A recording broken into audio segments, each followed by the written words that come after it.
Joined by Mari Alvarez and Ryan Jurischk as the Pioneers get ready for their first ever trip to NCAA Regionals. Mari, you came to Lewis and Clark. Lewis and Clark had never been in the playoffs, much less the NCAAs.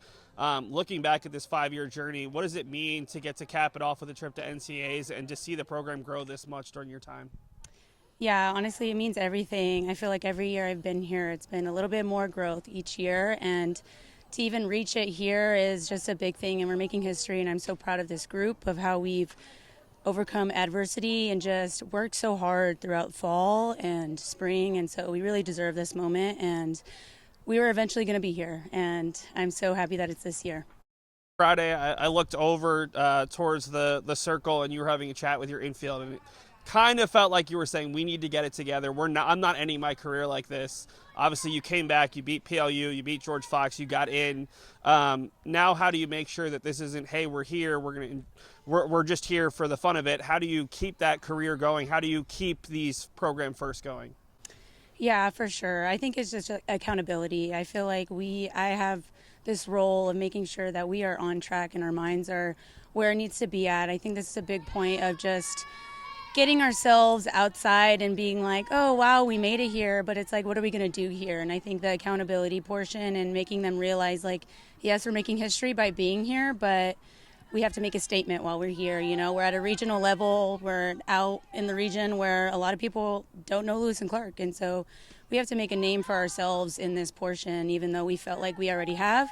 Actions speak louder than words, so we have to go out there and play our game. Ryan, we'll turn it over to you. Some of the excitement taken away because we knew who was in the playoff field on Sunday, but what did it mean to see Lewis and Clark's name? You've been a part of this program for the past 2 years and seen a lot of those program firsts.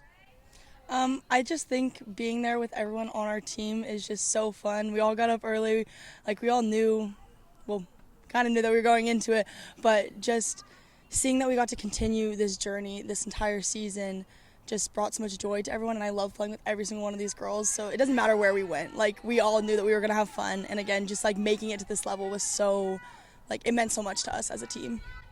You're going to be seeing Linfield, potentially a team that obviously is the #1 offense in the country. Chapman's got a great offense as well. What's the pitching staff kind of focused on against what should be a difficult set of lineups this weekend? Yeah, I think with every team, we try and go at every batter. I mean, I have so much faith in every single one of our pitchers that, like, we can beat these batters that we are facing. Obviously, yes, there is strategy when it comes to it. We work on a lot of, like, pitch outs and being able to throw our like blue pitches and things that maybe aren't so much strikes, but we still want them chasing after them, and I feel like we have enough spin, enough speed, enough change between us pitchers that we can work and kind of play with each batter that we face. And then for either of you, obviously McMinnville's not the most fun. You've been there a lot of times, but how does it maybe help? You're not going to see something on that field that you maybe haven't seen before. You know the routine, you know what to expect. How can you turn that into a positive? I think familiarity is always in our favor. I know these two teams that are coming down don't really know the location, so I think knowing the field, you know, we have a turf field, so that transition to a dirt to turf is really different. So being that we played on there already for a couple weekends already, so that's really a good advantage for us to have, especially as a defense. Knowing the dirt is always really different. Also the outfield. The outfield's always not going to be perfect in grass. You're going to have potholes. You're going to have things that are going to not be in your favor, but you just deal with it. And I think our outfield did really good this weekend with that grass, and it's not perfect, but they did it. They got it done, and same thing with the infield. Well, thank you so much for your time, and good luck this week as the Pioneers start on Thursday at 5. Thank you.